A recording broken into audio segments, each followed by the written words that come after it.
અમદાવાદમાં બારેમાસ ભૂવો પડવાનો સિલસિલો યથાવત જોવા મળી રહ્યો છે। અમદાવાદના ગુલાબ ટાવર વિસ્તારમાં મસમોટો ભૂવો પડ્યો। વિસ્તારના મુખ્ય માર્ગ પર ભૂવો પડ્યો છે। તંત્રએ બેરિકેડ મૂકીને હાલ તો સંતોષ માન્યો હોય તે પ્રકારના દ્રશ્યો સામે આવી રહ્યા છે। તંત્રની નબળી કામગીરીથી સ્થાનિકોમાં આક્રોશ વ્યાપેલો છે।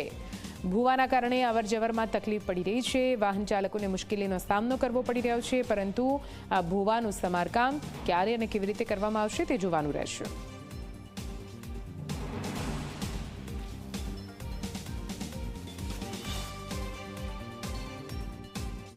સ્માર્ટ સિટી અમદાવાદ કે જેનું બજેટ ભલે કેટલું પણ વધે, પરંતુ ભૂવા પડવાનો સિલસિલો હર હંમેશ યથાવત જ રહે છે। ગુલાબ ટાવર પાસે અત્યારે ભૂવો પડ્યો છે। પ્રશાસને એટલે કે અમદાવાદ મહાનગરપાલિકાએ કોર્ડન કર્યો છે ભૂવાને, પરંતુ ભૂવા પડે છે કેમ એનું સૌથી મોટું કારણ એ છે કે જૂની ડ્રેનેજની લાઈનો કે જેને રિહેબિલિટેશન કરવામાં નથી આવતી અને પરિણામે એ જે લાઈનો છે કોહવાય છે અને નીચે એક વેક્યુમ ક્રિએટ થાય છે, એક જગ્યા ક્રિએટ થાય છે, જેના કારણે જે ઉપરનો જે રોડનો સરફેસ છે એ નીચે પડી જાય છે।